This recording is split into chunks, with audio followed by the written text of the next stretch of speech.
음식이라도 대접하고 이러고 싶었는데 너무 제가 그렇게 사정이 좋진 않기 때문에 피자랑 샌드위치로 하고 저희가 잘 돼서 더 앞으로도 계속 대접드릴 수 있도록 하겠습니다.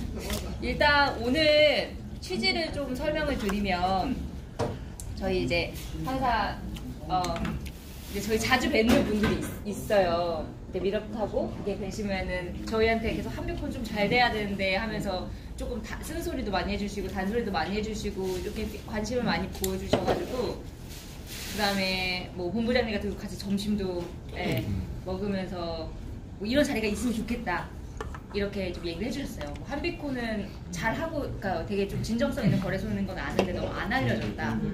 그리고 왜 미럽을 안 하냐? 예, 이런 질문들을 많이 하셔가지고 오늘 이제 미럽까지는 아직 저희가 좀 부담스럽고 정말 이제 업계에서 좀 다 코어 하신 분들 다 잘 불러주셔가지고 같이 그냥 저희가 어떤 데인지 좀 소개해드리고 좀 제 의견 같은 것도 좀 듣고 싶고 그래서 이런 자리를 준비를 했습니다. 일단 이게 저희 거래소 메인 페이지예요. 그 한비코 혹시 가입하신 분 계세요? 여기? 다 가입해요. 그래서 거래를 안 해요. 근데 이거 미리 너무 초창기에 했어요. 초창기부터 다 보고. 아 그래요? 와. 저는 그냥 바라만 보고 있어요. 네. 한비코나 생각만 근데 하고. 솔직히 말해서 저희한테 거래는 하지 않으시죠? 아니 초창기는 거래해봐서 했어요. 네. 거래는 하지 않더라도 입출금 계속 하는 게 그게 돼요. 저 빗썸에다 진짜 수수료 많이 줬어요. 빗썸에다 있다가 비트맥스 넘길 때 수수료 빗썸에서 수수료 많이 줬어요. 네. 빗썸에서 매매는 안 하더라도. 저희가 사실 이렇게 많은 분들을 초대해서 뭐 이런 저희 소개하는 자리가 처음이에요. 그 이유는 이젠 저희가 좀 마케팅도 하고 하려고 계획을 하고 있기 때문에 오늘 처음 이제 초대를 드린 거고 그리고 저희 거래소가 뭐 그렇다고 해서 생긴 지 얼마 안 되고 이런 건 아니에요. 네.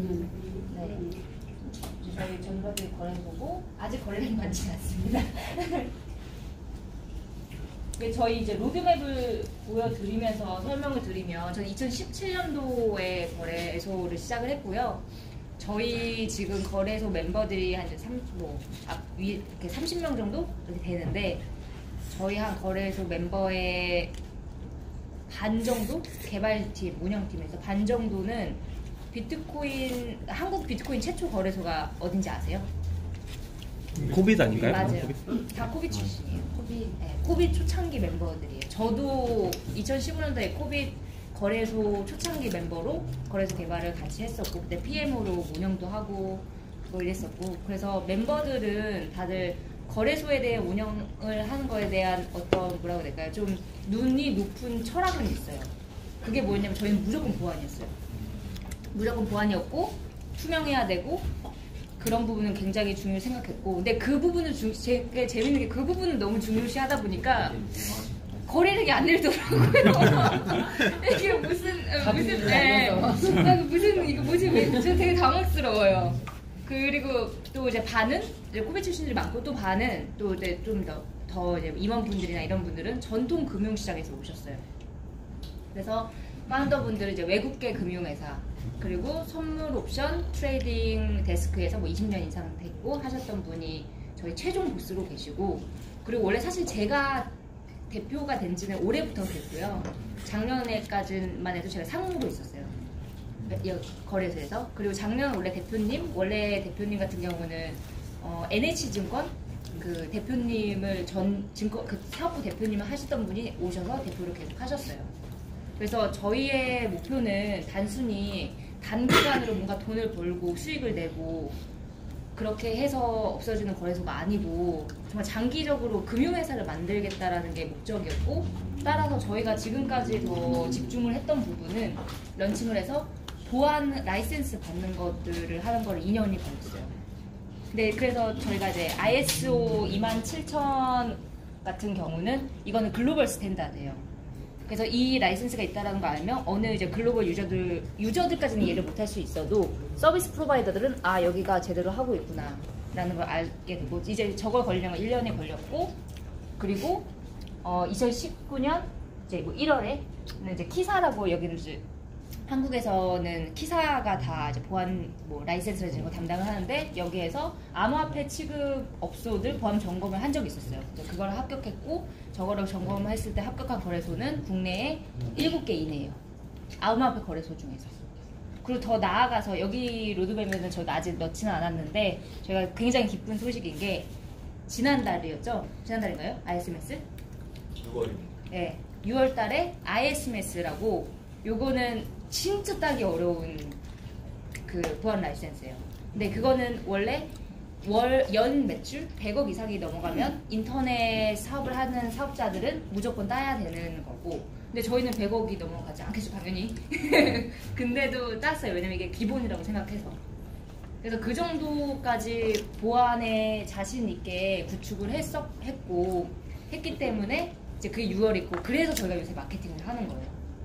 이제 제가 갑자기 뭐 한국 요새 좀 보이던데 이렇게 얘기하시는 분도 있고 기사도 내던데 하시는 분들이 얘기하시더라고요. 그래서 저희가 생각했을 때는 저희는 처음부터 최초 거래소 출신들이고 철학도 있었고 거래소가 정말 위험하게 운영된다라는 걸 알고 있었고 사건 사고도 많이 생기고 하기 때문에 보안 그 로드맵상에 ISMS까지는 따고 고객들 동의를 받을 자격이 된다라고 생각을 했어요. 그래서 그게 돼서 이제 좀 가고 있고 이제 다음 단계 저희 로드맵은 원화 실명 계좌를 받는 거예요. 근데 현재 ISMS를 받은 보안 라이센스를 받은 거래소는 국내에서는 저희가 6번째, 그러니까 저희를 포함해서 6개밖에 없어요. 그리고 실명 계좌를 갖고 있는 곳은 지금 현재는 4개밖에 없어요. 근데 저희가 이제 5번째로 실명 계좌를 받을 거래소가 되기 위해서 다 이제 준비를 다 해놨고 지금 기다리고만 있는 상태예요. 근데 그 5번째로 실명 계좌를 받는다고 하면 저희가 가장 빠를 거예요. 그래서 당연히 이제 실명 계좌가 이제 거의 다 앞두고 있고 원화 지원이 앞두고 있으니까 이제 마케팅도 열심히 하고 더 많이 저희를 보여드려야겠다 이런 생각을 많이 하고 있었고 그리고 사실 그렇다고 해서 지난 2년간 저희가 아무것도 안 한 건 아니에요. 그래서 저희가 지금 했던 것들 중에서는 일단 뭐 여러분들은 이오스 팬이 아닐 수도 있는데 이오스 처음이죠. 네, 그래서요. 네. 이오스의 BP로도 참여를 했었고요. 그 블록 프로듀서 왜냐하면 저희는 그런 거버넌스 시스템 되게 디센트럴라이즈로 투명하게 운영이 된다라는 그 철학이 너무 마음에 들었고 그래서 저희가 거래소에서 당시에 문제가 됐던 게 거래소들은 왜 스테이킹 되는 토큰들에 대해서 이거 유저들한테 혜택을 주지 않느냐 혹은 이오스 같은 경우는 보팅 혜택을 주지 않았어요. 다른 거래소들은. 그 다음에 이제 거래소가 유저들을 이오스를 위해서 유저들의 이오스를 뭐 100만 개를 갖고 있는데 거래소가 그냥 자기 하나 이름으로 자기 친구들한테 다 보팅을 해준다든지 이런 것들이 비일비재했었어요. 그렇게 되면 그거는 뭐 굉장히 우리가 생각했던 디센트럴라이즈에 안 맞는 거잖아요. 그래서 거래소가 지원을 아무도 안 하니까 저희가 거래소로서 작지만 그래도 먼저 그런 걸 하는 모습을 보여줘야겠다. 그래서 전 세계에서 저희가 최초로 이오스 보팅을 지원을 하는 거래소예요. 근데 많이 안 쓰시더라고요. 그래서 뭐 그런 것도 했었고 그 다음에 더 이제 다 이제 한국 분들이 많이 오셨으니까 저희가 잘 알고 있는 코인 중에서도 HDAC 그 현대코인이라고 하는 이제 알고 계시나요? 그게 저희가 최초 HDAC 상장 파트너예요. 근데 HDAC을 상장하기 위해서 저희가 스위스로 왔다 갔다 하면서 스위스 본사랑 정말 많은 준비를 했었어요. 뭐 리걸이나 뭐 이런 것 쪽으로 그냥 상장한 게 아니에요. 그래서 그런 부분 같은 것도 했었고 그래서 HDAC하고 같이 이제 꿈꿨던 세상도 HDAC 기반의 많은 DF들이 나오고 또 이제 한국 코인이니까 같이 좀 잘 됐으면 좋겠다 이렇게 했었는데 뭐 HDAC은 아직은 DF이 많이 안 나오고 있어요. 이제 그런 부분이 있었고 그리고 저희가 또 많이 하는 게 원래 저희 본사라고 할까요? 지주 회사는 투자 회사예요. 그래서 블록체인 쪽 기반의 인프라스트럭처와 그러니까 거래소를 포함해서 마이닝 인프라스트럭처 그리고 프로젝트에도 투자하는 투자 회사고 또 하나는 사회적 기업들에 투자를 해요. 그러니까 포트폴리오가 이제 두 가지로 나눠져 있어요. 그래서 사회적 기업에 뭐 예를 들어서 굉장히 피 한 방으로 에이즈를 디텍트를 할 수 있는 정말 가격을 줄여서 이 키트 같은 걸 생산하는 회사라든지 이제 그런 곳들에 투자를 해요. 그래서 저희가 이 두 개가 접점이 될 수 있는 곳들은 어떨까 그런 고민을 많이 해서 오히려 저희도 뭐 많은 돈들을 후원을 하고 스폰서도 하고 이런 것들 많이 했는데 여러분 다 모르시겠죠 당연히. 근데 그 블록체인 컨퍼런스에는 후원을 많이 안 했어요. 왜냐면 저희가 안 해도 너무 돈 많으신 분들이 잘 하시니까. 뭐 그래서 5스타 호텔에서 밥 이제 뭐 대접드리고 이런 거 저도 하고 싶은데 너무 비싸더라고요.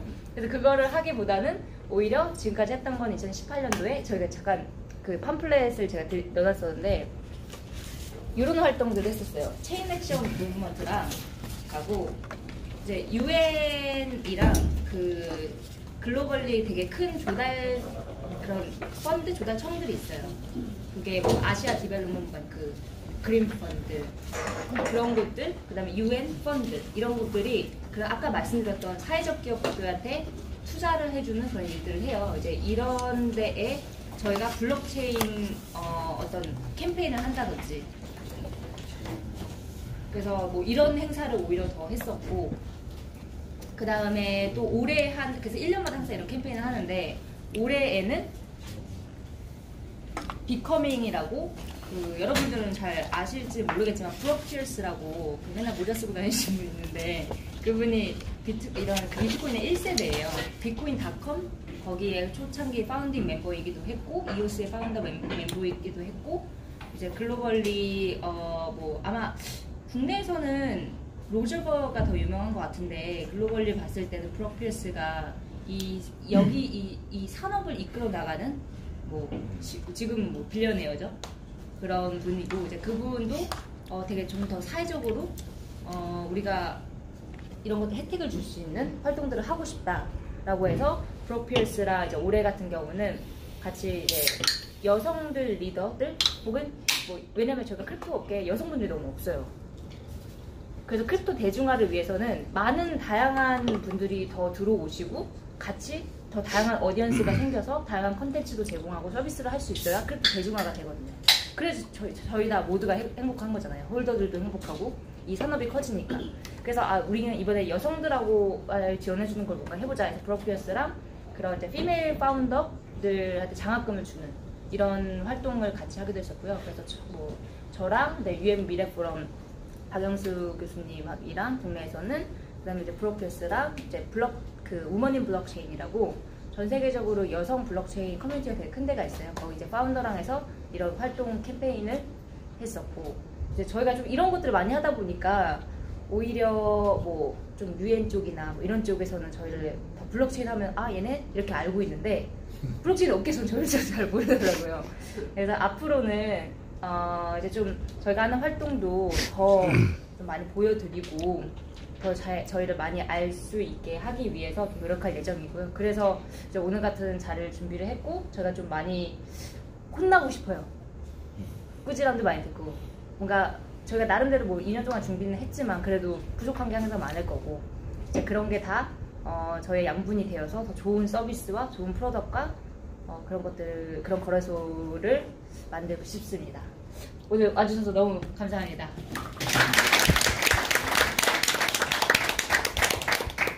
거래소들이 많다 보니까 네. 홍보하는 회사, 홍보하는 거래소에 따라갈 수밖에 없어요. 네. 그렇죠. 네, 맞아요. 걔네들이 그렇게 마케팅 하는 이유가 돈이 있기 때문에, 자본금이 있기 때문에. 그러니까 거래소 만들어도 그래서 이제 그쪽 거래소부터 이제 개설하기 시작하면서 지금 이제 저 같은 이제 거래소 어느 거래소가 진짜 좀 진거래소인가 찾고 나가고 있는 중이죠. 그러니까 그런 게 되게 중요한 게 저희가 최근에 코인캅스라는 곳하고 방송을 한번 했었어요. 거래소가 국내에 뭐 200~300개가 있다고 하더라고요. 그렇죠. 저희가 다 파악은 못 하는데 뭐 상위 뭐 50개는 파악을 좀 다 해볼 수는 없기 때문에. 네. 근데 정말 위험하거든요. 왜냐면 저희도 이제 금융 출신인데 기존 주식시장 같은 경우는 모든 게 분리되어 있어요. 그러니까 거래소가 따로 있고 증권사들이 거래소에 같은 코트를 받아와서 고객들한테 서비스를 하고 그리고 주식과 그 예치금은 또 다른 업이 하고 있어요. 그게 다 분리가 되어 있기 때문에 좀 더 안전한데 지금 거래소 구조는 뭐 마치 이제 스타트업, 그러니까 같은 그런 구조의 거래소가 모든 걸 다 관리하고 있어요. 그래서 굉장히 사실 불가능한 거죠. 그렇지, 여기도 선점 네. 선점 효과가 될 수밖에. 예. 네. 그래서 저희도 이제 특히 저희가 많이 보내고 노력하고 있는 쪽은 국내에 거래소, 그 다음에 암호화폐, 블록체인 업계가 다 규제화가 될 거예요. 그럼 방향을 거스를 수가 없어요. 근데 그쪽 부분에 대해서 저희가 가장 목소리를 많이 내고 있어요. 뭐 금융당국이라든지 정부랑 소통할 때 저희 채널로 해요. 제가 블록체인 협회도 초창기 이제 2018년 1월 달에 만들어졌는데 2018년 1월 때 다들 알고 계시겠지만 거래소 폐쇄안 나왔을 때 그때 만드는 거예요. 그때 그 전 저희 대표님이 그 진대재 장관님하고 해서 부회장님으로 계셨고 거래소 협회에 그때 뭘 했냐면 이러다가 진짜 거래소 다 문 닫겠다 싶어서 저희는 알아서 규제하고 있습니다 해서 자유규제를 만들었어요. 그래서 자유규제에 뭐 100개 항목들에서 이런 것들 다 지키고 있습니다. 금융사 수준으로. 왜냐면 전 대표님이 금융사에서 27년을 NH증권에서 27년을 계셨던 분이니까. 그래서 그걸 다 만들고 거래소들이 지키게 만들고 그래서 그 지킨 거래소들이 현재 지금 7개 계속 하고 있는 게. 그래서 계속 그런 식으로 채널로 갔었고 결국은 미국이나 일본처럼 거래소들 이제 규제가 될 거고 라이센스 혹은 등록제 이런 식으로 갈 건데 저희는 1년 지금 이제 속도로 보면 빠르면 6개월, 늦으면 1년 안에 다 나올 거라고 봐요. 그때 모든 거래소가 남아있지 않을 거예요. 사실 지금 뭐 거래를 하고 있지만 모르겠어요. 증권사 거래소는 그렇다 손 치고 있죠. 암호화폐 거래소는 사실 진짜 솔직히 말해서 믿질 못해. 비스미고 뭐고 다. 뭐 비트맥스도 그렇고 제가 뭐 거대 그 큰 자금을 그쪽에 돈을 넣어놓냐 넣을 수도 없고 넣자니 너무 위험한 거예요. 믿질 못하는 거죠. 사실 그래요. 그래서 한국이 제가 경험을 지금까지 2015년부터 해보면서 느낀 게 미국이 한국보다 한 2, 3년 빨라요. 규제라든지 환경이. 봤을 때 제가 이제 2015년도에 봤던 시장이 어떤 거였냐면 당시엔 비트코인밖에 없었어요. 거래하는 게. 소비도 비트코인, 그러니까 뭐 알트코인이라는 게 없었어요. 비트코인만 거래하고 있었는데 그때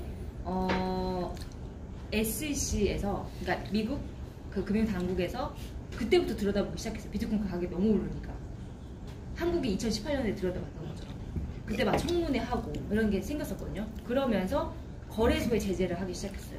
그때 당시에 거래소가 되게 많았어요. 코인베이스, 빗스탬프, 빗피닉스도 원래 미국에 있었고, 그다음에 폴로니엑스, 그다음에 제미나이, 그 밖에도 되게 많았어요.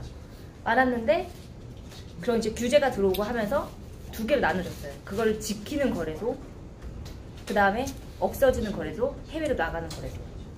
근데 저희의 롤모델은 코인베이스예요. 지금 결국은 미국에서의 거래소에서 규제 당국과 가장 긴밀하게 얘기를 하고 있고 이런 것들을 다 맞추고 고객들의 자산을 제일 안전하게 운영하는 게 코인베이스이기 때문에 계속 끝까지 남아있는 거거든요. 그전에 거래소 많은데 다 어디 갔는지 모르겠어요. 그래서 그렇게 저희는 로드맵을 짜서 좀 장기적으로 보고 있고 그리고 지금 코인베이스는 정말 그 합법적으로 적합하게 기관들의 자금 정말 큰 뭐 증권사라든지 이런 기관 투자자들의 자금을 지금 3조를 보관하고 있어요. 네, 그 더 늘어날 거고. 근데 그게 이제 규제가 뭐 다들 뭐 규제 때문에 뭐 코인 가격이 안 올라가고 이렇게 생각하실 수도 있는데 장기적으로 봤을 때는 규제는 필연적이고 근데 단지 좀 저희의 목소리가 안 들어간 말도 안 되는 규제가 나왔을 때는 산업을 망가뜨리니까 이제 그게 걱정이 되는 거지. 규제가 들어왔을 때는 사실 시장이 더 커져요. 그 기관 투자자도 더 많이 들어오고 그렇게 하면 저희가 갖고 있는 뭐 비트코인도 지금 이제 훨씬 더 여기서 10배, 100배를 생각할 수 있는 거고. 아무튼 의견은 그렇습니다. 거래소가 안정성이 있어야 되고 앞으로 이제 우리 경합이 들어갈 때 편리성 하고 또 섬세함이 소프트웨어 프로그래밍 기술이에요. 구글이 현재 그렇듯이 이 거래소 이 소프트웨어 프로그래밍 기술이 수수료도 저렴해야 되고 일단 지금 저 같은 뭐 비트맥스로 출금하려면은 글쎄 비싸면 좀 수수료가 제 가격이고 다른 뭐 후업이고 쿠코인이 절반 가격이래. 하미콘 얼마인지 지금 모르겠고 그러니까 지금 여기 계신 분들한테 그러죠. 지금 비트맥스 이 선물 트레이딩 하려면 쿠코인에 옮겨서 그쪽으로 출금 이체시켜라. 예. 왜? 어유 절반인데 엄청인데 지금 그러면 예, 출금 그쵸? 수수료 부분에 출금시 0.001이면 지금 13,000원인데 절반 가면 6,000이면 되는데 비트맥스 옮기는데 그것도 뭐 한두 번 자주 이렇게 하게 특이하세요. 그렇죠.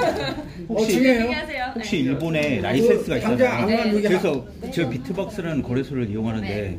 그 사람들의 목표가 결국은 라인이 원래 그쪽이잖아요. 일본계 메신저잖아요. 그래서 그걸 장악하려고 그러니까 거기 상장하는 지금 그렇게 비트맥스에다 목표거든요. 옮기려면 근데 제가 보기에는 코인에 한비코는 그쪽에다가 제가 보기에는 이제 일본 그 라이센스 밖에 충분해요. 코인들 그러니까 이런 거기다가 장난질을 안 했잖아요. 비트맥스 그러니까 일부러 거기다가 비트박스 코인을 그 거래소도 안 코인으로 하거든요. 그래서 그런 비전이 있는지 저는 그 비전이 이해해요. 앞으로 뭐 네? 한국에서 그걸 하겠다는 비전이에요. 그러니까 저희가 한국은 그러니까 라이센스 제가 민병두 의원한테도 그때 왔을 때 얘기했었거든요. 근데 한국은 전혀 생각이 없어요. 왜 그러면 그 근데 라이센스를 결국은 주는 것 자체가 나올 수밖에 없어요. 네.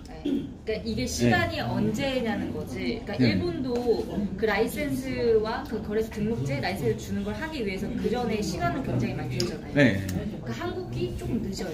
그러니까 저는 일본부터 먼저 받아야 돼요. 왜 그러면 일본을 받으면 뭐 인정이 되는 거잖아요. 국가가 인정한 거면은 절대로 그거에서 그러니까 사람들 자체가 믿음이 그러니까 우리나라에서 그러니까 일본 거래소 라이센스 받은 데가 없으니까. 그러니까 제가 알기로 비트박스는 1차인가 받은 거예요. 그래서 그러니까 제가 보기엔 한비코 받으면 거의 제가 보기엔 게임이 끝날 수 있다는 생각이 들어서 그걸 위주로 저는 좀 장단점이 있어요.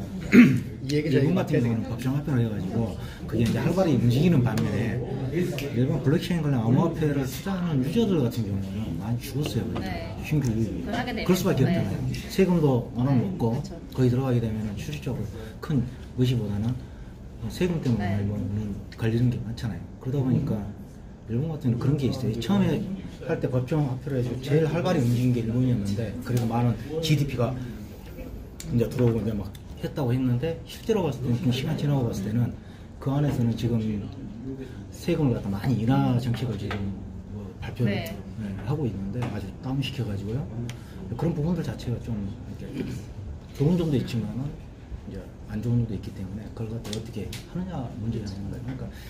그러니까 제도적인 문제는 제도적인 문제를 어차피 위해서 말씀하신 것처럼 가겠지만은 활성화하는 부분도 그러니까 이게 아직까지도 이 블록체인 암호화폐 시장이 지금 우리나라 인구의 총 들어오는 인구의 몇 프로? 한 3%, 5%? 10% 이하 이렇게 뭐 하고 있고 뭐 미국 주식 시장의 총 금액이 뭐 3% 정도가 지금 현재 시총이죠. 전체 시총이. 아마 아직도 갈 길이 있는 상태에서 그러니까 얼마나 많은 사람들의 자금을 갖다 유입을 갖다가 이렇게 하느냐에 대한 것들 그